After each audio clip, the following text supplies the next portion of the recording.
Hello प्यारे बच्चों, कैसे हैं आप। मैं डॉक्टर सुशील आपका फिजिक्स में हेल्प चैनल में तहे दिल से स्वागत करता हूं। आजकल हम कर रहे हैं क्लास 11 की केमिस्ट्री को, जिसके अंदर कर रहे हैं उसका चैप्टर नंबर 2 जो कि है परमाणु की संरचना, और जिसको हम कहते हैं स्ट्रक्चर ऑफ एटम। और पिछली क्लास में हमने इससे रिलेटेड काफी इंपॉर्टेंट चीजें आपको बताई थी, जहां पर हमने आपको कोशों के बारे में बताया था। कोशों के भीतर उपकोश होते हैं, उनके बारे में आपको जानकारी दी थी। साथ ही ये बताया था कि जो उपकोश होते हैं, इस किसी एक जो हमारा कह सकते हैं उपकोश होता है, उस उपकोश को भी हम एक से अधिक कक्षकों में बांटते हैं। यानी कि कोश के भीतर उपकोश, उपकोश के भीतर कक्षक, और कक्षकों में कौन रहते हैं? इलेक्ट्रॉन। और उन्हीं इलेक्ट्रॉनों की स्थिति को ज्ञात करने के लिए हम कह रहे हैं पूरी ये जद्दोजहद हो रही है, इतनी मेहनत हो रही है कि आखिर इलेक्ट्रॉन रहते कहां हैं। तो उसकी चर्चा हमने पिछली क्लास में बड़ी डिटेल में करी थी। यदि आपने वो क्लास नहीं देखी तो प्लीज पहले वहां जाकर के वो क्लास जरूर देखिएगा। आज के क्लास में जो हम चर्चा करेंगे वह है हमारी परमाणु कक्षकों की आकृतियां। ये बड़ा इंपॉर्टेंट टॉपिक है। यदि आपको वो समझ में आ गया तो ये भी आसानी से समझ में आ जाएगा। परमाणु कक्षकों की आकृतियों का अर्थ है कि जो हमारे जिनमें इलेक्ट्रॉन रहता है उनको हम कहते हैं कक्षक। अब उन कक्षकों की आकृतियां कैसे होती हैं, आपको ध्यान होना चाहिए कि जब हमने वहां पर चर्चा करी थी तो हमने कहा था यदि L बराबर हमारा L बराबर हो, यदि 0, तो ये हम कहते हैं S उपकक्ष। यदि L बराबर होता है 1 तो ये हमारा होता है P उपकक्ष। यदि हो जाए L बराबर 2 तो ये होता है D उपकक्ष। और यदि हमारा L बराबर 3 हो जाए तो ये हमारा होता है F उपकक्ष। ये बात हमने वहां पर करी थी। और साथ ही हम आपको यह भी बता दें कि इन उपकक्षों में क्या होते हैं?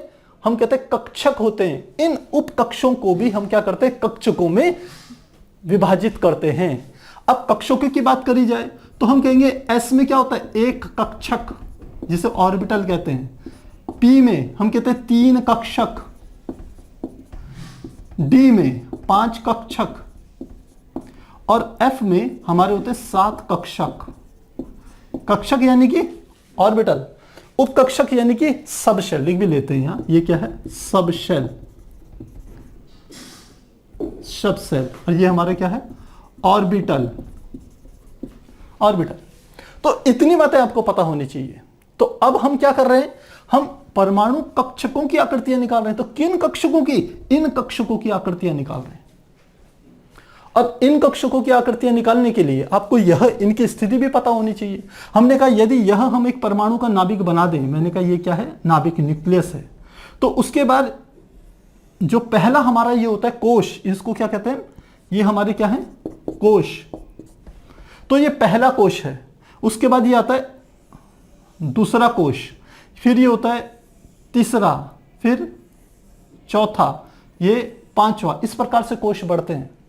तो इन कोशों को हम सामान्यतः N से रिप्रेजेंट करते हैं। तो ये हमारा जो इसमें यदि S कक्षक होगा तो वो कहलाएगा 1s। यहां पर जो कक्षक बनेगा, इस वाले कक्षक का नाम क्या होगा? ये होगा 1s।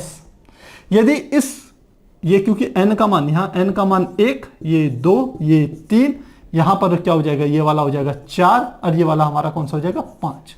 ये पहला कोश, ये दूसरा कोश, तीसरा कोश, चौथा कोश, 5वां कोश। और कोश को हमने कहा किससे रिप्रेजेंट किया था? N से। ये सारी बातें हम पिछली क्लास में कर चुके हैं। तो ये हमारा पहला कक्षक है जिसे हम S कह रहे हैं, क्योंकि इसके लिए N का मान 1 है, इसलिए इस कक्षक को नाम देंगे 1s। दूसरा, इस पे हम कक्षक बना रहे हैं, मान लेते हैं एक ये वाला, ये हमारा कौन सा कक्षक है? S। और इसमें साथ में हमने कहा था कितने कक्षक हैं? ये P कक्षक है हमारा। और P को 3 भागों में बांट दिया था हमने, क्योंकि P में कितने कक्षक होते हैं? 3 कक्षक। तो यह जो हमारा होता है, इस वाले S को कहते हैं 2s, क्योंकि ये N बराबर 2 पर स्थित है, दूसरे कोश पर स्थित है, इसलिए 2s। और P क्या होगा? 2p। इसी प्रकार जो N बराबर 3, तीसरे कोश में जो S कक्षक होगा उसे 3s कहेंगे, और जो P कक्षक होगा उसे क्या कहेंगे? 3p कक्षक कहेंगे। और जो D हम कह सकते हैं उपकक्ष होगा उसे क्या कहेंगे? 3d कहेंगे। तो मुझे लग रहा है ये बात समझ में आ रही होगी आपको। अब हम यहां पर क्योंकि आकृतियों की चर्चा कर रहे हैं, तो अब इनसे ये चीजें संबंधित है, इसलिए मैंने आपको ये जानकारी दी। तो सबसे पहला जो हमारा n बराबर 1 पहला कोश होता है, इस पर जो कक्षक होता है उसे कहते हैं 1s कक्षक, इसे कहेंगे 1s कक्षक। तो अब 1s कक्षक के लिए, 1s कक्षक के लिए जब हम ग्राफ बनाते हैं तो ग्राफ किस किस चीज के बीच में बनता है ये समझ लीजिए। एक हमने वहां आपको बताया था वेव फंक्शन, यानी कि जिसे हम कहते हैं तरंग फलन, जिसे हम साई से प्रदर्शित करते थे। किससे? साई से।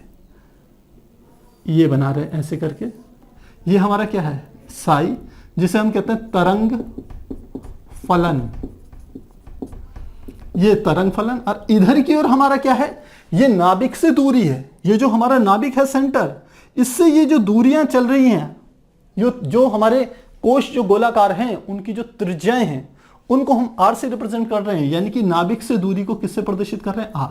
और इन दोनों के बीच में हम ग्राफ खींच रहे हैं। यहां पे लिख लेते हैं नाभिक से दूरी।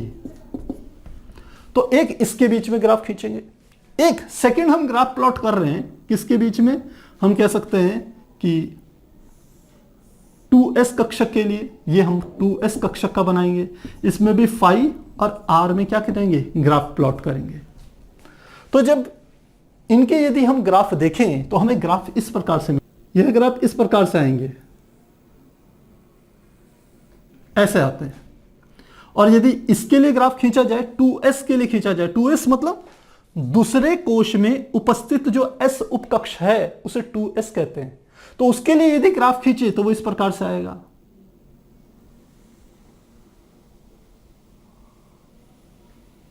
इस प्रकार से आता है। तो इन दोनों की स्टडी से क्या पता चलता है कि नाभिक से जैसे जैसे दूरी बढ़ रही है वैसे फाई फलन का मान, तरंग फलन का मान क्या हो रहा है? घट रहा है।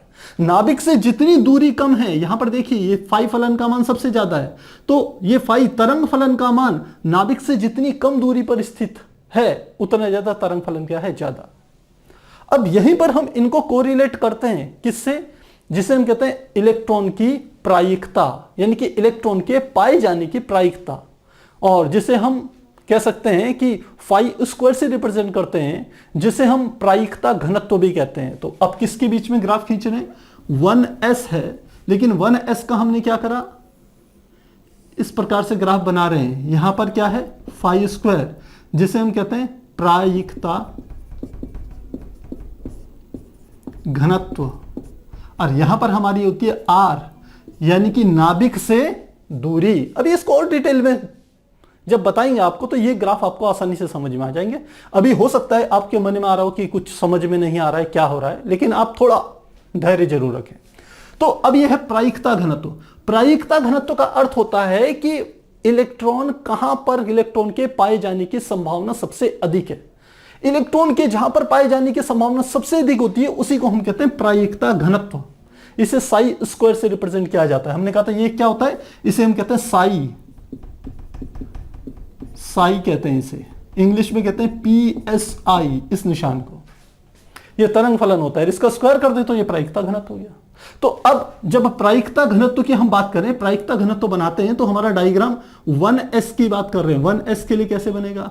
ये इस प्रकार से बनता है, ये इस प्रकार से बनता चले जाएगा, ऐसे बनता है। ये किसके लिए? 1s के लिए।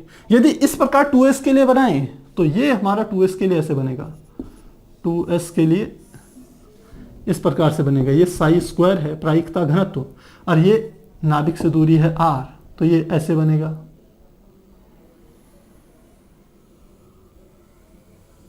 इस प्रकार से बनता है। अब इन दोनों चीजों को आप समझिए, क्योंकि यह ग्राफ तो हमने बना दिए।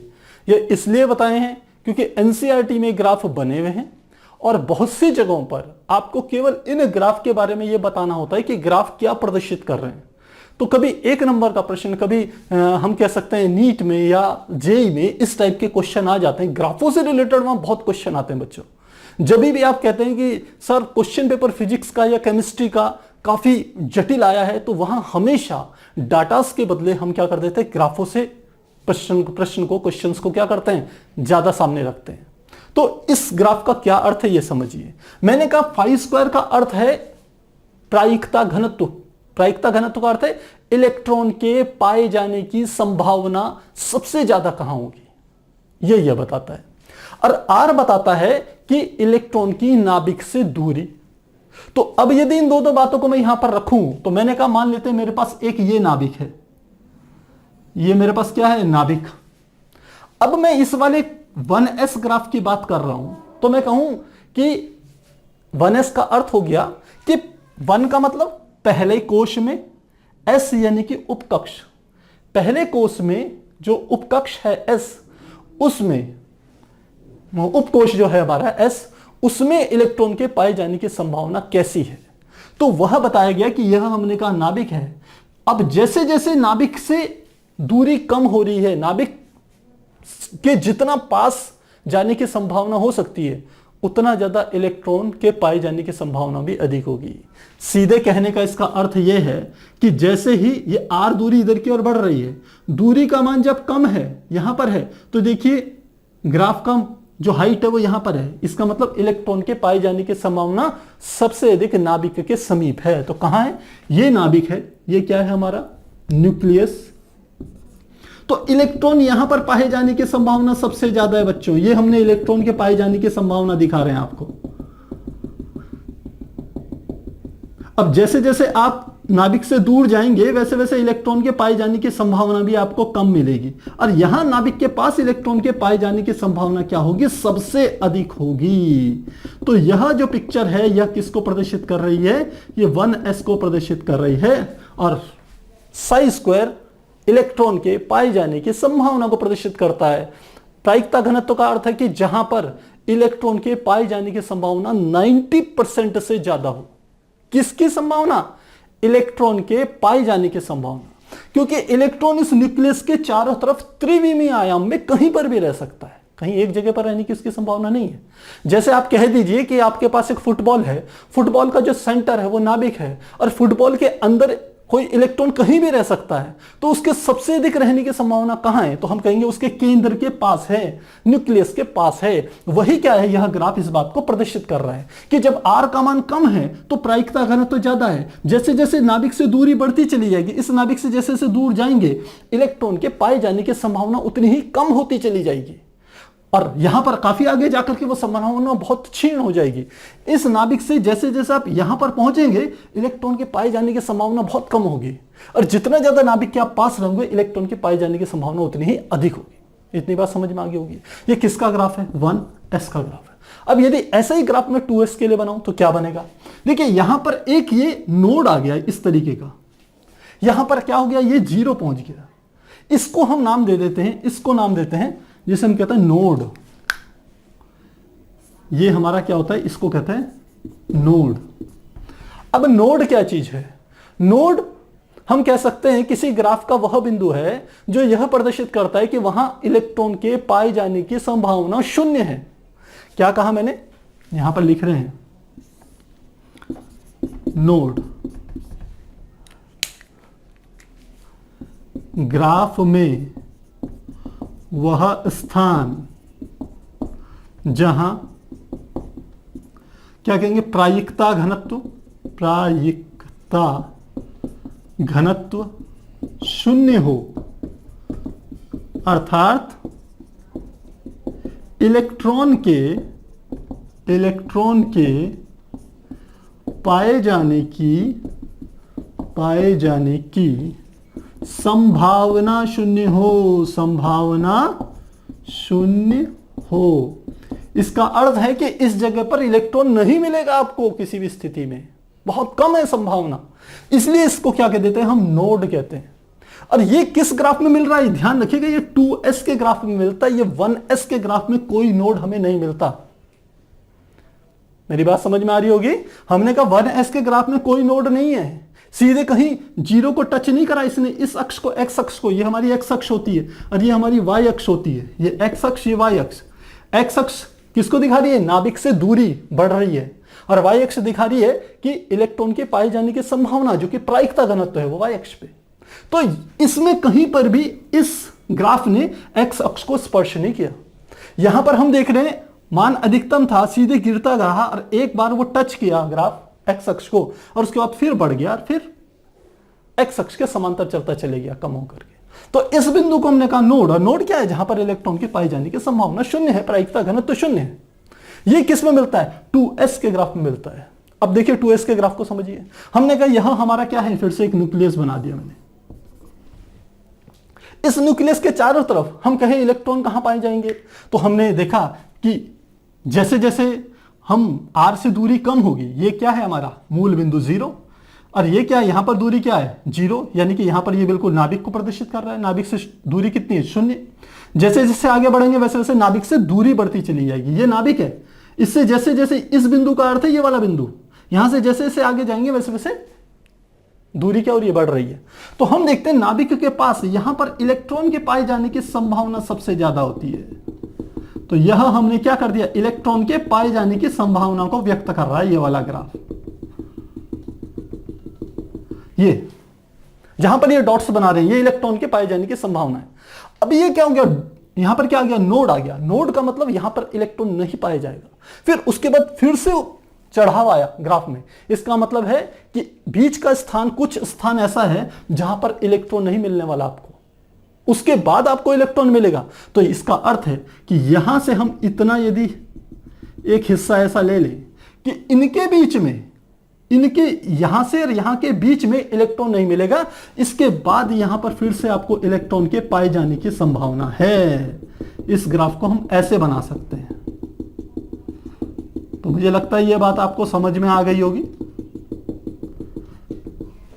कि ये बीच का खाली जगह क्या दिखा रहा है, यहां पर इलेक्ट्रॉन नहीं मिलने वाला, और होता भी तो है। आप ये देखिए, ये हमारा 1s है और ये कितना है 2s, ये क्या है 1s, ये 1s है, और ये वाला हमारा क्या है 2s। तो यहां पर n की वैल्यू, कोश कौन सा है यहां पर, ये पहला कोश है, ये दूसरा कोश है।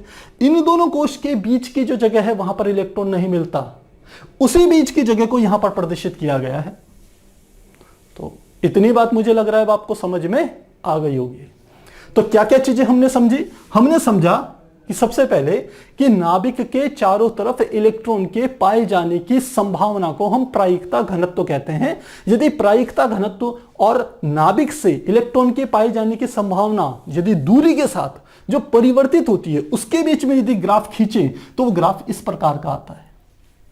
ठीक इसी प्रकार से यदि हम तरंग फलन और नाभिक से दूरी r, इन दोनों के बीच में ग्राफ खींचे तो हमारा ग्राफ इस प्रकार से आएगा। तो यहां हमने 1s के लिए तथा 2s के लिए ग्राफ हमने यहां पर खींचे थे, 1s और 2s के लिए। ठीक इसी प्रकार प्रायिकता घनत्व के लिए भी 1s और 2s के ग्राफ आपको प्रदर्शित करके बताए। साथ ही यहां डायग्राम में समझाया कि नाभिक के चारों तरफ 1s में इलेक्ट्रॉन के पाए जाने की संभावना सबसे ज्यादा होती है, और 2s में क्या होता है, बीच में एक नोड आ गया तो इसका मतलब है एक तो नाभिक के समीप बहुत सारे इलेक्ट्रॉनों के पाए जाने की संभावना होगी, यानी कि इलेक्ट्रॉन के पाए जाने की संभावना होगी। फिर बीच का कुछ स्थान ऐसा होगा, क्योंकि यह नोड आ गया तो बीच के कुछ स्थान पे इलेक्ट्रॉन के पाए जाने की संभावना बहुत कम है। तो यह स्थान हमने बिल्कुल खाली दिखा रखा। फिर नोड के बाद फिर चढ़ाव आ गया, इसका अर्थ है फिर से इलेक्ट्रॉन के पाए जाने की संभावना बढ़ गई है। तो फिर थोड़ा सा खाली जगह रख करके हमने एक सर्कल बना करके वहां इलेक्ट्रॉन के पाए जाने की संभावना को इस डॉट्स से क्या करा है, प्रदर्शित किया है। तो इतनी चर्चा हमने यहां पर करी। मुझे लगता है ये आसान थी, आपको समझ में आ गई होगी। तो आप इसे चाहें तो एक बार नोट कीजिए, फिर हम आगे कंटिन्यू करते हैं। नोड की परिभाषा जरूर ध्यान रखना कि ग्राफ में वह स्थान जहां प्रायिकता घनत्व शून्य हो, अर्थात इलेक्ट्रॉनों के पाए जाने की संभावना शून्य हो, उसे हम क्या कह देते हैं, नोड कहते हैं।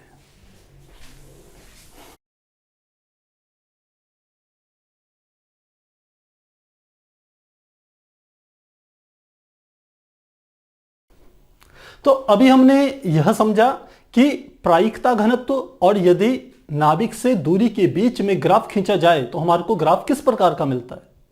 और वहां पर हमने देखा था कि 1s में हम देखते हैं कि जैसे जैसे नाभिक से दूरी बढ़ती है वैसे वैसे इलेक्ट्रॉन के पाए जाने की संभावना घटती चली जाती है। वहीं हमने 2s के ग्राफ में देखा था कि नाभिक से जैसे जैसे दूरी बढ़ती है वैसे वैसे इलेक्ट्रॉन के पाए जाने की संभावना तेजी से कम होती है, फिर एक बार वो शून्य हो जाती है और शून्य से बढ़ करके फिर उसका मान बढ़ता चले जाता है। और जहां पर वो प्रायिकता घनत्व शून्य होता था उसको हम कहते थे नोड। तो 1s पे कोई नोड नहीं आता, 2s पे एक नोड आता है। तो हम कह सकते हैं कि किसी भी हम कह सकते हैं कि उपकक्ष में जो नोडों की कुल संख्या होगी वो हमेशा n-1 के बराबर होगी। क्या बात कही हमने, थोड़ा ध्यान दीजिएगा। हमने कहा कि किसी कोश में नोड की कुल संख्या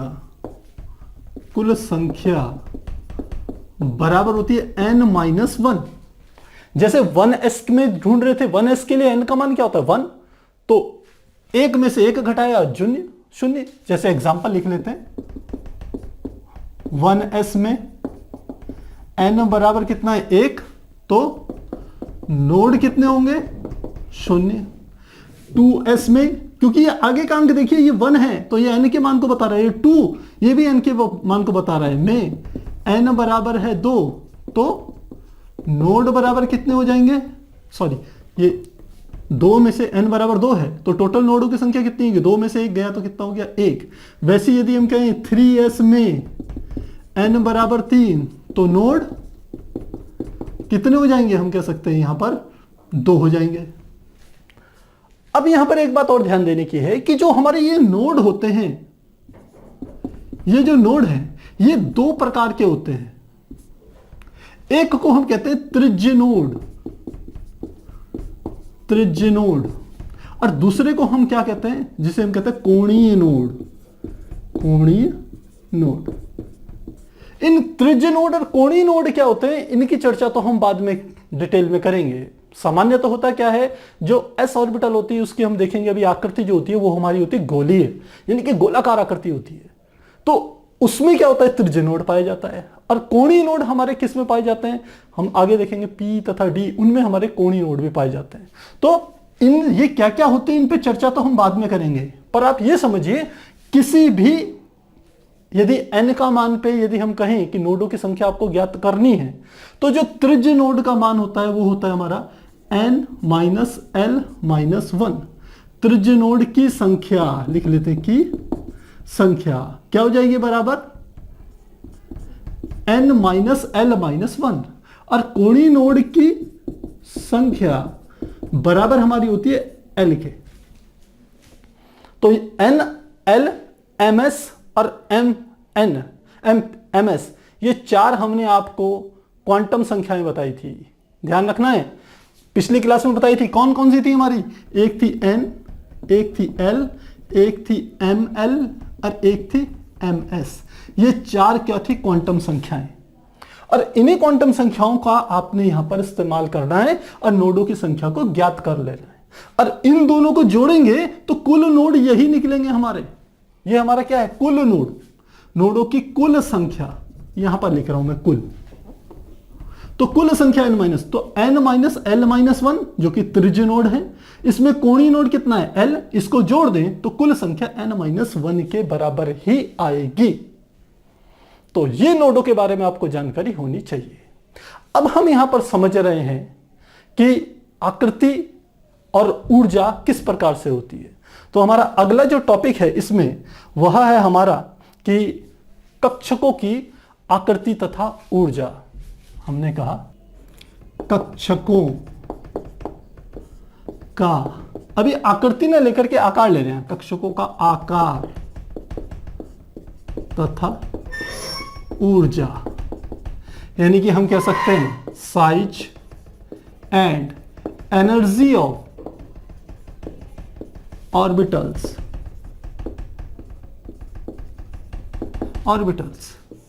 तो अब आपने क्या करना है, इस चीज को समझना है। तो सबसे पहले तो एक बार दोबारा से मैं आपको यहां पर परमाणु बना करके दिखा रहा हूं। मैंने कहा यह हमारा क्या है, यह हमारा है न्यूक्लियस। इसके बाद ये क्या है, पहली कक्षा यानी कि n बराबर 1, फिर थोड़ी डिस्टेंस में बना रहा हूं मैं, ये क्या है n बराबर 2, दूसरी जिसे कोश कहते हैं, सॉरी ये हमारे क्या है कोश, कक्षा नहीं कोश। फिर ये तीसरी हमने बना दी, ये क्या है n बराबर 3, और यहां पर हमने क्या बना दिया, ये हमारा क्या है n बराबर 4। तो n का मान तो आप समझ गए। अब हमने कहा था इस पहले कोश में उपकोष कितने होते हैं? उपकोष केवल एक होता है, और वो कौन सा था? हमारा S। तो यहां पर उपकोष बन गया केवल एक, और इसको कहते हैं 1s। क्या है इसका नाम? 1s। 1 क्या मतलब? क्योंकि यहां n कोश की संख्या एक है, और पहले कोश में जो s उपकोष होगा उसका जैसे हम एड्रेस कहेंगे ना कि दो शहर तो दोनों के सेम हो गए, कि दोनों का शहर n बराबर 1 है, ये शहर का नाम हो गया। अब लेकिन बताना तो पड़ेगा कि कहां पर है। तो हमने कहा n बराबर 1 में ये s जो है वो पहले शहर में स्थित है, यानी कि n का मान 1 है तो s के आगे क्या लिख लेंगे? 1s। इसी प्रकार आप जानते हैं कि n बराबर 2 में दो उपकोष होते हैं। एक हमारा ये वाला होता है जिसे हम कहते हैं s उपकोष, ये हमारा क्या होता है? s। और दूसरा हमारा होता है एक जिसे हम कहते हैं p उपकोष।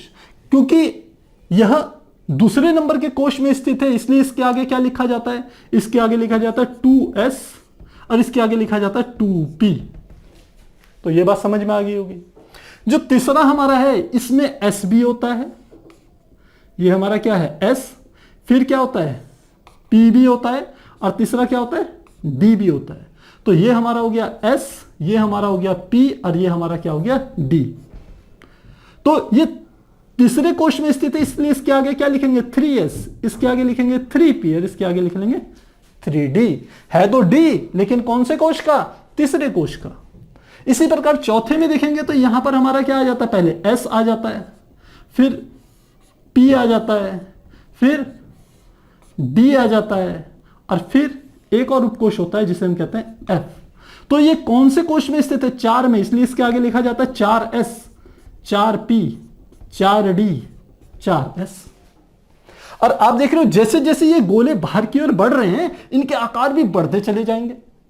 और आकार बढ़ने का अर्थ ये हो गया कि यदि अब मैं s उपकोषों की तुलना करूं, देखिए कौन कौन से उपकोष हैं। हमने कहा ये s भी उपकोष है, ये p भी उपकोष है, ये d भी उपकोष है, ये f भी उपकोष है। पर s उपकोष पहले कोश में भी है, दूसरे कोश में भी है, तीसरे में भी है, चौथे में भी है। तो किसकी ऊर्जा ज्यादा होगी? हम ये कहें तो ऊर्जा के मामले में यदि हम कहें तो ऊर्जा 1s की सबसे कम, उससे ज्यादा 2s की, उससे ज्यादा 3s की, और सबसे ज्यादा इन्हीं में कहें तो 4s की। और ऐसी क्या होगी? ऊर्जा बढ़ती चली जाएगी। और इनके आकार भी देख रहे हो, ऊर्जा एवं आकार दोनों चीजें, कि आकार भी आगे क्या हो रहा है? बढ़ता जा रहा है। ठीक इसी प्रकार केवल ये s के लिए सत्य नहीं है, ये यदि p के लिए देखें तो हम क्या लिख सकते हैं? 2p, क्योंकि p की शुरुआत p उपकोष सबसे पहले दूसरे नंबर के कोश से ही शुरू होता है, वो पहले में कभी p उपकोष नहीं पाया जाता। तो यदि s की तुलना करें तो ऐसे p की तुलना करें तो 2p से बड़ा होगा 3p, से बड़ा होगा 4p, से बड़ा होगा 5p। इसी प्रकार d की बात करें तो 3d से बड़ा होगा 4d, से बड़ा होगा 5d, से बड़ा होगा 6d। यदि f की बात करें तो f चौथे उपकोष में आता है, चौथे कोश से शुरू होता है f का मान। जो f उपकोष है वो चौथे कोश पर ही सबसे पहला पाया जाता है, उससे पहले f उपकोष नहीं मिलेगा आपको। तो इसकी बात करें तो ये आ जाएगा 4f, इसका मान छोटा होगा 5f से, छोटा होगा 6f से, छोटा होगा किससे? 7f से। तो ऊर्जा एवं आकार इस प्रकार से हम कह सकते हैं ये परिवर्तित तो होते हैं। सबसे कम ऊर्जा किसकी? 1s की, ध्यान रखिएगा। उससे ज्यादा 2s की, उससे ज्यादा 3s की, उससे ज्यादा 4s की। अब आप कहेंगे सर 1s की ऊर्जा ज्यादा होगी कि 2p की ऊर्जा ज्यादा होगी? अरे भाई देखिए 1s यानी कि ये पहले कोश में है, इसकी ऊर्जा 2s से भी कम है, तो 2p से भी ये क्या होगा? कम होगा। लेकिन s में, p में, d में और f में, इनकी ऊर्जाओं में यदि हम क्या कर रहे हैं? कंपैरिजन कर रहे हैं, तुलना कर रहे हैं, तो वो हम डिटेल में आगे करेंगे, आगे करने वाले हैं उसको डिटेल में। तो मेरे ख्याल से इतनी बात आपको समझ में आ जाए। तो मुझे लगता है इतनी बात आपको समझ में आ गई होगी। आपको यहां पर मैंने इस समय दो जानकारियां दी। पहली हमने दी नोड के बारे में कि नोड दो प्रकार के होते हैं, एक त्रिज्य नोड, एक कोणीय नोड। त्रिज्य नोड का मान n-l-1 होता है और कोणीय नोड का मान l होता है। जबकि n तथा l जो हमने आपको पिछली क्लास में 4 क्वांटम संख्याएं बताई थी, n, l, ml, ms, ये इनको प्रदर्शित करते हैं। और ठीक इसी प्रकार से हमने कहा यदि ऊर्जा और आकार में यदि तुलना करी जाए तो उनको हम इस प्रकार से क्या कर सकते हैं, समझ सकते हैं।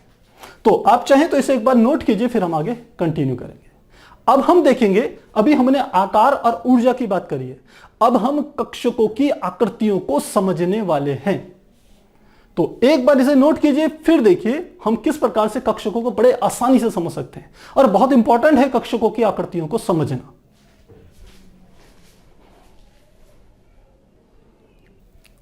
तो प्यारे बच्चों, अभी तक हमने क्या क्या चीजें समझी। हमने समझा था, सबसे पहले समझा था प्रायिकता घनत्व को, फिर हमने समझा कि कक्षकों की, या आप कह सकते हैं कोशों तथा उपकोशों के बारे में समझा कि किस कोश में कौन कौन से उपकोश पाए जाते हैं। देखिए कोश कौन से होते हैं, यदि हमने कहा था भी क्वांटम संख्याएं बताई थी आपको, n, l, ml और ms। तो n क्या होती थी, n क्वांटम संख्या, ये हमारी होती थी, कहलाती थी कोश की संख्या, कोश की संख्या। l क्या बताती थी, l बताती थी उपकोश। और उपकोश कौन कौन से होते हैं, s, p, d, f, यह होते हैं। तीसरा हमारा जो क्वांटम संख्या होती है जिसे हम कहते हैं ml, और ml बताती है कक्षकों की संख्या। क्या था, ml उपकोश में कक्षकों की संख्या, ये ml इस चीज को बताती थी। अब हम इन्हीं कक्षकों के आकारों पर चर्चा करेंगे कि कौन सा कक्षक किस आकार का होता है। ध्यान रखिएगा, मूल बात हमारी क्या है, हम किस बारे में चर्चा कर रहे हैं। कुल मिलाकर के चर्चा कर रहे हैं कि इलेक्ट्रॉनों के पाए जाने की संभावना कहां है। वह हमने देखा था लास्ट में कहां होते हैं, वो कक्षकों में होते हैं। और एक कक्षक में कितने इलेक्ट्रॉन होते हैं, 2 इलेक्ट्रॉन होते हैं। वो 2 इलेक्ट्रॉन की जानकारी हमें कहां से मिलती थी, वह हमें मिलती थी जिसे हम कहते थे ms, जिसे हम कहते थे प्रचक्रण, इलेक्ट्रॉन प्रचक्रण, यानी कि इलेक्ट्रॉन का चक्रण। और हमने कहा था एक कोश में, यहां से पता चलता था ms से, एक कक्षक में 2 इलेक्ट्रॉन होते थे। और दोनों इलेक्ट्रॉनों की क्या होती थी, एक यदि इस तरह से गति करता था तो दूसरा विपरीत दिशा में गति करता था। एक क्लॉकवाइज करता था तो दूसरा एंटी क्लॉकवाइज। ये हमें कहां से मिलता था, ms से, जो हमारी चौथी क्वांटम संख्या थी। तो अब सबसे पहले यदि हमें कक्षकों का आकार पता चल जाए तो इलेक्ट्रॉनों को हमें पता चल जाएगा कि इलेक्ट्रॉन कहां रहते हैं, उनमें कैसे स्थित होते हैं। तो सबसे पहले हम यहां पर ले रहे हैं s कक्षक, s हम उपकक्ष, s उपकोश बोलेंगे इसे। क्या है हमारा s उपकोश। तो अब s उपकोश कैसा होता है ये भी समझ लीजिए। s जितने भी होंगे, चाहे वो 1s हो, 1s कौन सा है, ये वाला, ये है 2s, ये 3s, ये 4s, जितने भी s वाले उपकोश होंगे वह आकृति जो उनकी होगी वह हमेशा गोलाकार आकृति होती है, इस प्रकार की आकृति होती है। तो यदि इसको 3 डायमेंशन बना दिया जाए, 3 में बना दिया जाए, तो यह हमारी कौन सी अक्ष है, ये x अक्ष, इसको ले रहे हैं y अक्ष, इसको ले रहे हैं z अक्ष। तो इलेक्ट्रॉन क्योंकि जो s उपकोश है ये गोलाकार आकृति का है और इसके अंदर कौन रहेगा, इलेक्ट्रॉन के पाए जाने की संभावना है। तो ये तीनों विमाओं में से इलेक्ट्रॉन कहीं भी रह सकता है, इसके कहने का अर्थ ये है। तो ये हमारा क्या है, s उपकोश की आकृति है। यदि इसी प्रकार मैं बनाऊं p उपकोश को, बल्कि ये s उपकोश, बल्कि s कक्षक लिखेंगे क्योंकि हम तो कक्षक की आकृति बना रहे हैं ना। तो यहां पे लिख लेते s कक्षक, s कक्षक की आकृति है ये। ठीक इसी प्रकार से इसे बनाएंगे p कक्षक की आकृति, p कक्षक। अब देखिए p का उपकोश तो ये है p। अब हमने बताया था कि ये जो हमारी L तो उपकोश बताती है और उपकोश के बाद ये जो ML बताती है, ये बताती है उपकोश में कितने कक्षक हैं। और पिछली क्लास में हमने बताए थे S में कितने कक्षक होते हैं, 1, P में कितने कक्षक होते हैं, हमने कहा 3, D में कितने कक्षक होते हैं, 5, और F में कितने कक्षक होते हैं, 7। ये बात आपको बता दी थी। S पे 1 कक्षक, P P में 3 कक्षक, D में 5 कक्षक और S में 7 कक्षक। तो अब P में कितने कक्षक है? 3 कक्षक हैं। उन कक्षकों को हम कहते हैं, ये है PX, PY और PZ। ये 3 कक्षक हैं। अब इन 3 कक्षकों को हमने रिप्रेजेंट करना है कि ये किस आकृति के होते हैं। ध्यान रखिएगा, जो हमारा S कक्षक होता है यह तो होता है गोलाकार। क्या है ये? गोलाकार।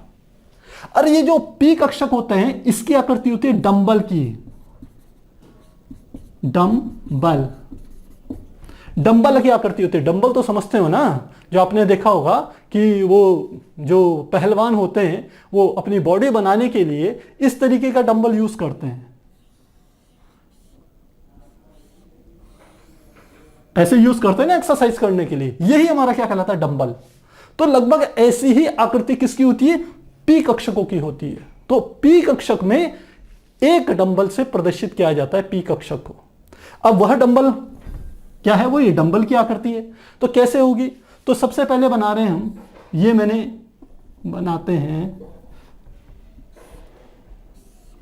ये हमारा x है, ये हमारा y अक्ष है और ये हमारी क्या है? z अक्ष। अब इसमें मैं बना रहा हूं किसको? px को। तो px की आकृति कैसे होगी? देखिए ये p की x डायरेक्शन है धनात्मक दिशा में, तो इसकी ऋणात्मक क्या होगी? डॉट डॉट करते समय पीछे ले जा सकता हूं। ये y धनात्मक दिशा है, तो ऋणात्मक दिशा क्या होगी? पीछे की ओर डॉट डॉट करके ले गया। वैसे z ऊपर की ओर धनात्मक है, तो z की इधर की ओर ले जाऊंगा तो ये माइनस z को रिप्रेजेंट करेगी। जब आप px कक्षक को बनाएंगे, क्योंकि p में कितने कक्षक हैं? 3, px, py, pz। तो P कक्षक को बनाएंगे तो जो डंबल होगा वो X अक्ष से मिलाते हुए बनाना है आपने। कैसे बनेगा डंबल? ये इस प्रकार से बना देते हैं इसको।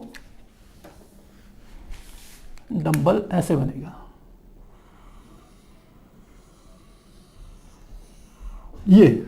ये हमारा क्या है? PX कक्षक, क्योंकि ये X अक्ष के अलाइन है, X कक्ष पे स्थित है, इसलिए इसे PX कक्षक कहा जाता है। PX कक्षक की आकृति ऐसे होती है, डंबल आकृति। ध्यान रखिएगा, ये जो बिंदु है इस बिंदु को क्या कहेंगे? नोड। नोड समझते हैं ना आप? नोड मतलब जहां पर इलेक्ट्रॉन के पाए जाने की संभावना बहुत कम होती है, उसे हम क्या कह देते हैं? नोड। तो जहां पर ये दोनों के दोनों ये मिल रहे हैं, जहां हम डंबल देख रहे हैं, जहां इनका मिलान बिंदु है, यहां पर ये क्या कहलाता है? जो बिंदु है उसे हम कहते हैं नोड। और यहां पर इलेक्ट्रॉन के पाए जाने की संभावना बहुत कम है, अन्यथा ये जो हमारे दोनों गोले हैं यहां पर इलेक्ट्रॉन के पाए जाने की संभावना अधिकतम होगी। तो मुझे लगता है ये px आपको समझ में आ गया होगा। अब ठीक इसी प्रकार से यदि हम आगे बढ़े तो अब बनाएंगे हम py। क्या बनाते हैं? py को। तो py किस प्रकार से है? फिर से 3 कक्षक बना लेते हैं। पहला, दूसरा, ये तीसरी अक्ष होगी, ये हमारी x अक्ष, ये y अक्ष और ये क्या होगी? z अक्ष। तो फिर से हमने कहा ये x अक्ष है तो माइनस क्या होगी? इस दिशा में होगी। y की इधर की ओर क्या होगी? माइनस y होगी।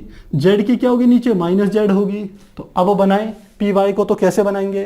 तो py बनेगा y से मिलता हुआ, तो ये इस प्रकार से यहां से और यहां से इस प्रकार से बनता है। तो यह हमारा कौन सा होता है? py कक्षक। ये y अक्ष पर अलाइन रहता है, y अक्ष पर स्थित होता है, इसलिए इसे कहते हैं py कक्षक।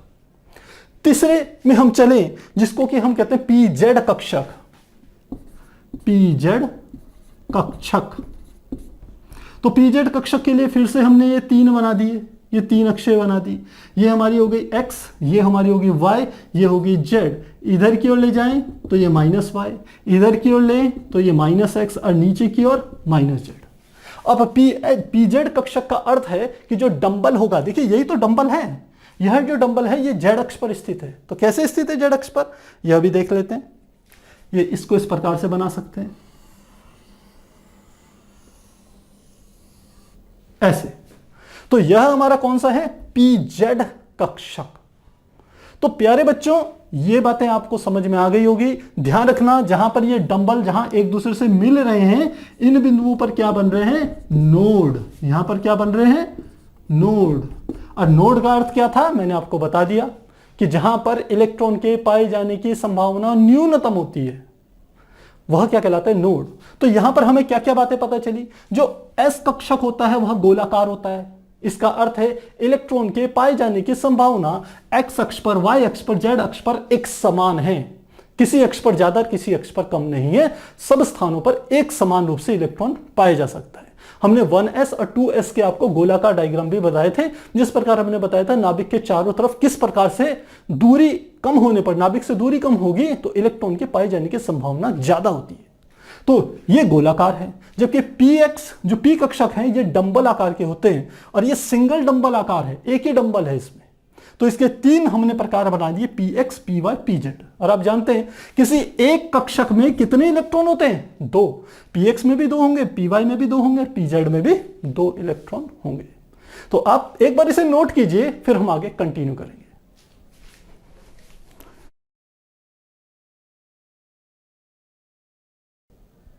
तो प्यारे बच्चों, अभी हमने देखा कि एस कक्षक का आकार क्या होता है। हमने देखा एस कक्षक केवल एक ही प्रकार का कक्षक होता है, जो कि होता है गोलाकार। और जो पी कक्षक होते हैं वो 3 प्रकार के होते हैं, P X, P Y, P Z. और जो पी कक्षक जो हमारे होते हैं वह हम कह सकते हैं एक डंबल से बना हुआ होता है, उसे एक डंबल से रिप्रेजेंट किया जाता है। और वह जो डंबल जो 2 पत्तियों से मिलकर के बना होता है, उन पत्तियों को हम पालियां भी कहते हैं। तो ध्यान रखिएगा, हमने क्या कहा कि यह जब हम बनाते हैं, ये जो बना रहे हैं इसको हम क्या कहते थे, पाली, जिसको हम डंबल कहते हैं। इसको इंग्लिश में लॉब्स भी कहते हैं, लॉब्स भी कहते हैं। और यह इसको मिलकर के हमने कहा था क्या है, ये एक मिलकर के डंबल, डंबल, डंबल है। तो पी का जो प्रदर्शित करते हैं पी को, वह एक डंबल से प्रदर्शित किया जाता है। अब यदि हम बात करें डी कक्षक की, तो डी कक्षक आप देख रहे होंगे यहां पर डी की शुरुआत तीसरे किससे होती है, जब n का मान 3 हो। तीसरे कोश में पहला हमारा डी उपकोश आता है। और इस डी उपकोश में कितने कक्षक होते हैं, हमने बताया था 5 होते हैं। तो इन 5 कक्षकों को हम रिप्रेजेंट करते हैं, तो लिख लेते हैं डी उपकक्ष में 5 कक्षक कौन कौन से, D X Y, D Y Z, D Z X, D X square minus Y square और डी जेड स्क्वायर। 5 कक्षक होते हैं। तो मुझे लगता है इतनी बात समझ में आ गई होगी कि डी में 5 कक्षक होते हैं, उनके नाम D X Y, D Y Z, D Z X, D X square minus Y square. पर एक बात और ध्यान रखिएगा कि जहां P कक्षक को हम एक डंबल से रिप्रेजेंट करते हैं, जो कि 2 पालियों से मिलकर के बना होता है, उसी प्रकार जो D हमारा कक्षक होता है उसे डबल डंबल से प्रदर्शित किया जाता है। यानी कि उसमें 4 पालियां हैं, ऐसे ऐसे 4 पत्तियां होती हैं। तो अब उनकी शेपें हम आपको बता रहे हैं। तो सबसे पहले हम ले रहे हैं D X Y, D X Y. ये किस प्रकार से होगा, तो वही शेप हमने ले ली, एक अक्ष यहां पर, एक अक्ष यहां पर, एक अक्ष यहां पर। तो ये वाली कौन सी हो गई, x, ये वाली y, ये वाली z। अब इसके विपरीत बना दें तो ये हमारी कौन सी होगी, माइनस y, ये माइनस z और ये वाली माइनस x। अब जब dxy है तो इसका अर्थ है कि z अक्ष में जो हमारी z अक्ष जा रही है, इसमें आप जब डायग्राम बनाएंगे तो कोई भी कक्षक को इससे ज्यादा स्पर्श नहीं कराना है, टच नहीं कराना है, और डबल डंबल बनेंगे यहां पर। तो कैसे बनने यह भी समझ लीजिए। हमने कहा इसको ऐसे बना सकते हैं, पहले तो इस प्रकार से बनाएंगे, ऐसे, और इधर की ओर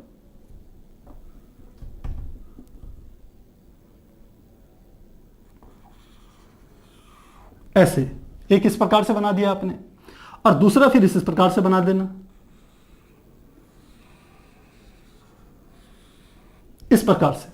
तो यह हमारे क्या हैं, ये 2 डंबल बन गए। एक डंबल ये वाला घूमा, यहां से घूमा, यहां पर आ गया।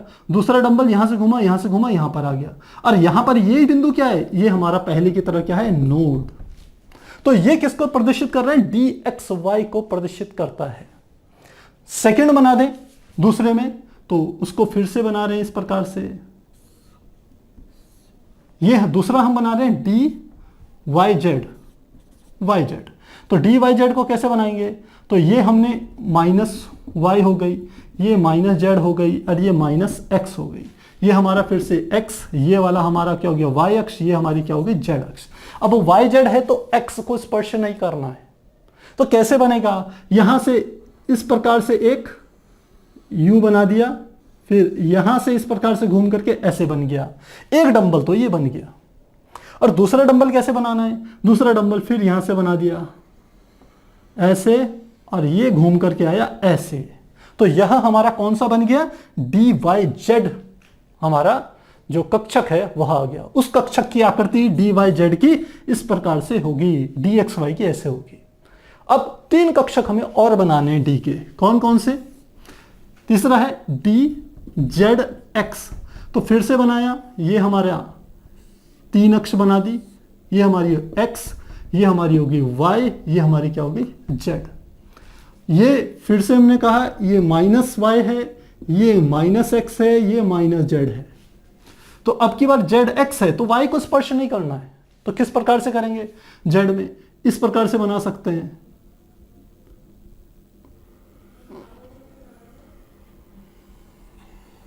इस प्रकार से एक बना दिया हमने, और इसी प्रकार से यहां से दूसरा बना देंगे।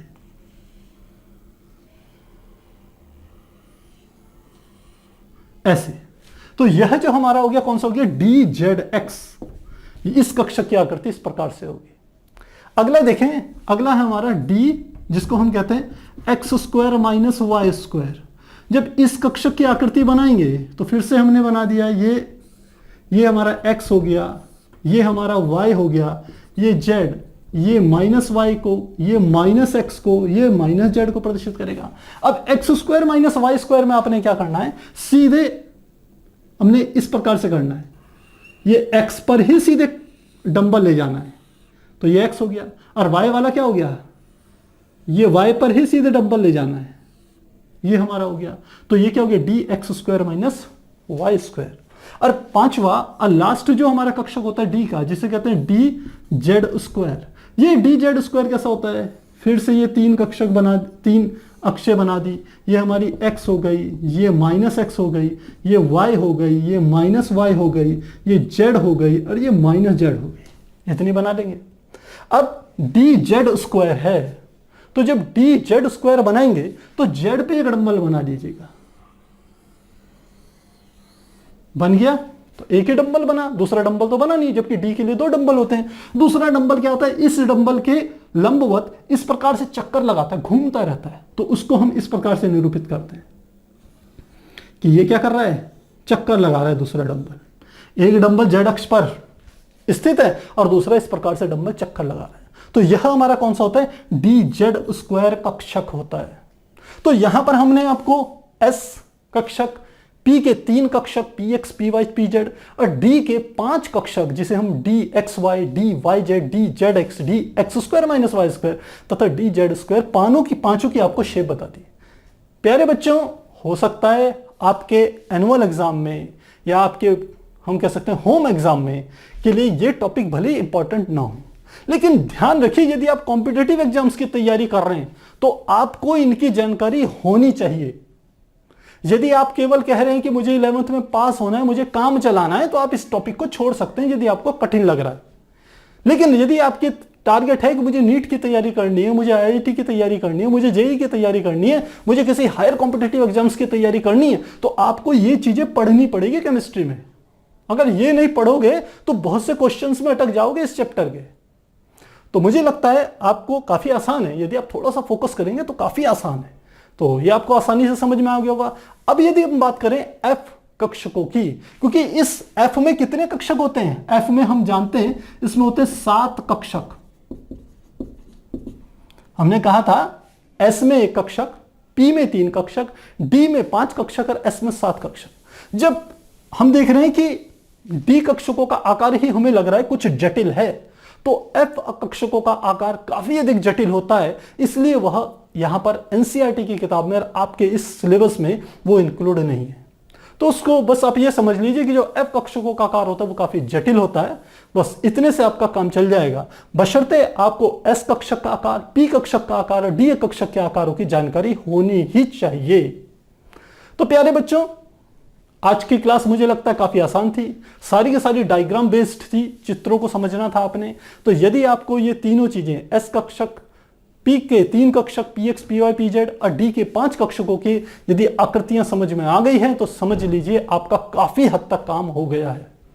क्योंकि अब इस चैप्टर में केवल 1-2 सवाल सरल से हम कह सकते हैं टॉपिक रह गए हैं, अगली क्लास में हम कोशिश करेंगे उनको पूरा कराने की। तो फिर आप इसे नोट कीजिए या आप चाहें तो स्क्रीनशॉट लीजिए। इसके बाद हम इस एनसीईआरटी की बुक में जो 1-2 एग्जाम्पल दिए हैं फिर हम उन्हें सॉल्व करते हैं।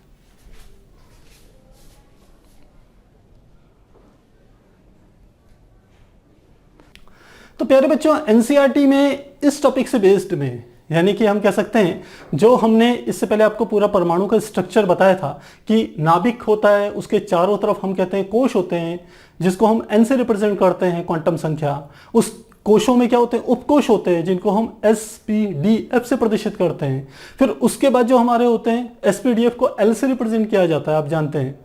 और उसके बाद जो हमारा जो क्वांटम संख्या होती है एमएल होती है, जो कि हमारे कक्षकों की संख्या बताती है कि एस में 1 कक्षक, पी में 3 कक्षक, डी में 5 कक्षक और एफ में 7 कक्षक होते हैं। और उसके बाद चौथी क्वांटम संख्या थी एम एस, जो कि हमारा इलेक्ट्रॉन प्रचक्रण था, यानी कि वो कहता है एक कक्षक में 2 इलेक्ट्रॉन रह सकते हैं और दोनों की दिशाएं क्या होंगी, विपरीत होंगी। इन बातों पे डिपेंड करते हुए हमारे पास 2 एग्जाम्पल दिए हुए एनसीईआरटी में, जो कि इस प्रकार है। पहला है एग्जाम्पल 2.17, उदाहरण 1.2.17। क्या कह रहे हैं एग्जाम्पल में, मुख्य क्वांटम संख्या n बराबर 3 से संबंधित कक्षकों की कुल संख्या क्या होगी। तो क्या दे दिया इसने, मुख्य क्वांटम संख्या यानी कि n बराबर 3 दे दिया और हमें बता दी कुल कक्षकों की संख्या, कुल कक्षकों की संख्या क्या होगी। तो इसका एक डायरेक्ट फार्मूला है, इसका डायरेक्ट फार्मूला है कि कक्षकों की कुल संख्या बराबर होती है n² के। और यदि इलेक्ट्रॉनों की कुल संख्या चाहिए किसी कोश में तो वह हमारी किसके बराबर होती है, वो होती है 2n² के। दोनों फार्मूले मैं बता चुका हूं आपको। तो सीधे कक्षकों की कुल संख्या n², क्योंकि n बराबर 3 है तो हम लिखेंगे अतः बराबर क्या हो जाएगा 3 का स्क्वायर, तो 3 तियां क्या हो गया 9। तो कक्षकों की कुल संख्या कितनी आ गई 9। एक तो ये तरीका है। दूसरा हम तरीका फार्मूले से निकाल सकते हैं। आपको ध्यान हो हमने पीछे आपको बताया था कि जो हमारे उपकोश होते हैं, एक क्वांटम संख्या होती है L, तो L बराबर हमारा होता है, क्योंकि हम जानते हैं L का मान होता है 0 से n-1 तक, ये होता है। तो अब L के कितने मान होंगे, यानी कि हम निकाल रहे हैं उपकोशों की संख्या किसी भी कोश में जहां n कोश को बताता है। तो L बराबर हो जाएगा, क्योंकि n बराबर कितना है 3, तो L का मान क्या हो जाएगा 0, 0 से n-1 यानी कि 3 - 1 यानी कि 2। तो L का मान क्या होगा 0 से 2 तक। तो क्या क्या हो जाएंगे 0, 1, 2। तो कितने उपकोश हो गए 3 उपकोश। तो क्या क्या दे दिया हमने, L बराबर 0, L बराबर 1 और L बराबर 2। तो L बराबर 0 किसको प्रदर्शित करता है, S उपकोश को। ये फिर किसको प्रदर्शित करता है जब L का मान 1 हो, P को। ये किसको प्रदर्शित करता है, ये करता है D को। और यदि L बराबर 3 आ जाता तो F को प्रदर्शित करता। अब इसमें देखते हैं किसमें कितने कक्षक होते हैं। S में 1 कक्षक, P में आप जानते हैं 3 कक्षक और D में आप जानते हैं 5 कक्षक। तो टोटल कर लीजिए 5 और 4 9 कक्षक। तो कितने कक्षक हो गए 9 कक्षक हो गए। तो आप चाहें तो इस लॉन्ग मेथड से निकालिए, इस पूरे का यूज करके कि n का मान इतना है तो L का मान कितना होगा, L का मान इतना है तो फिर SPD में कितने कक्षक होंगे, इससे निकालिए। या डायरेक्ट फार्मूला यूज कीजिए कि कक्षकों की कुल संख्या बराबर क्या होती है n² की होती है, वहां से निकाल लीजिए। तो ये हमारा एग्जाम्पल पहला हो गया। अब दूसरा एग्जाम्पल देखते हैं। एग्जाम्पल है 2.18, SPDF संकेतन का प्रयोग करके निम्नलिखित क्वांटम संख्याओं वाले कक्षक के बारे में बताइए। SPDF बताना है हमारे को। क्या कहा इन्होंने, क्वांटम संख्याओं वाले कक्षकों के बारे में बताइए। ये है एग्जाम्पल 2.18। तो क्या क्या दे दिया, n बराबर तो है 2, यहां n का मान दे दिया, यहां L। तो पहली स्थिति में n बराबर 2 और L का मान कितना दिया है 1। सेकंड में n बराबर दिया है हमारे को 4 और l बराबर क्या दे दिया 0। तीसरे में ग में n बराबर 5, n बराबर कितना दे दिया 5 और l का मान दे दिया 3। और चौथे में हमें दे दिया n बराबर 3 और l बराबर 2, n बराबर 3 l बराबर 2। अब हमें बताना है इसमें ये कौन से कक्षक हैं, s है, p है, d है, f है। पहली बात ये हमें दे दिया l का मान में ध्यान दीजिए, आप देखिए n तो क्या है हमें बता रहा है कोश की संख्या, और l से पता चलेगा वो s है, p है, d है या f है। आपको मैंने यहां बताया जब l आता है l का मान 0 हो तो वो s को प्रदर्शित करता है। तो l का मान कहां है 0, यहां पर है, तो ये क्या हो गया s है, s को प्रदर्शित कर रहा है। लेकिन ये s कौन सा होगा, क्योंकि s तो पहले कोश में भी होता है, दूसरे में भी होता है, तीसरे में भी होता है, चौथे में भी होता है। तो इस s के आगे कौन सा नंबर लिखना है, n का मान 4 है तो लिख लेंगे 4s को प्रदर्शित कर रहा है। आगे चलें, जब l का मान 1 होता है तो कौन सा उपकोश होता है p, तो 1 कहां है यहां पर है, तो किसको प्रदर्शित करेगा p को। लेकिन p दूसरे में भी होता है, तीसरे में भी होता है, चौथे में भी होता है, पांचवें में होता है, केवल पहले में नहीं होता, बाकी सब में होता है। तो उसके आगे का नंबर हमें कहां से पता चलेगा, n से, तो ये क्या हो गया 2p। आगे चलें, l का मान हो गया 3, तो 3 किस में होता है, 2 तो होता है d में, तो पहले 2 का ही लिख लेते हैं, 2 किस में हो गया d में। अब d तीसरे में भी होता है, पहले और दूसरे में d उपकोष नहीं होता, तीसरे में भी होता है, चौथे में भी होता है, पांचवें छठवें आगे तक होता है। तो ये किस में है 3 नंबर पे है, तो यहां क्या लिख लेंगे 3d।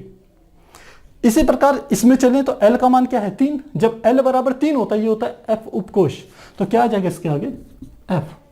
लेकिन f हमने कहा 4 से शुरू होता है, पहले दूसरे तीसरे कोशों में f उपकोष नहीं होता, ये केवल चौथे में सबसे पहली बार आता है। तो 4 में भी होता है, 5, 6, 7, 8 में होता है, तो ये कौन सा वाला f है, तो इसके लिए हम ये आगे का देखेंगे, n का मान कितना है 5, तो लिख लेंगे 5f। तो यह हम इस प्रकार से क्या कर सकते हैं, इसको प्रदर्शित कर सकते हैं। तो प्यारे बच्चों, यहां हमने आज समझा कि जो हमारे कक्षक होते हैं उनकी आकृतियां कैसी होती है, हमने उनकी इलेक्ट्रॉन की जो कहते हैं प्रायिकता घनत्व, उसके हमने ग्राफों को भी समझा, काफी इंपॉर्टेंट है। आपको जटिल लगते हैं और आप केवल पास कोर्स की तैयारी कर रहे हैं, केवल आप सोचते हैं किसी तरीके से पास हो जाएं, तो कोई बात नहीं, आप छोड़ सकते हैं। पर अगर आप कॉम्पिटेटिव एग्जाम्स की तैयारी का उद्देश्य रखते हैं, आप चाहते हैं मैं नीट की तैयारी कर रहा हूं, मैं जेईई की तैयारी कर रहा हूं, मैं किसी हायर कॉम्पिटेटिव एग्जाम्स की तैयारी कर रहा हूं, मुझे डीपली समझना है, तो आपको इनको समझना ही पड़ेगा। तो साथ ही हमने यहाँ पर न्यूमेरिकल भी कराया। मुझे लगता है आज की क्लासेस ज्यादा कठिन नहीं थी, केवल डायग्राम बेस्ड थी, तो डायग्राम आपको समझ में आने चाहिए। यदि कहीं पर कोई डाउट हो तो कमेंट बॉक्स में जरूर लिखिएगा। तो फिर मिलते हैं अगली क्लास में, तब तक के लिए गुड बाय।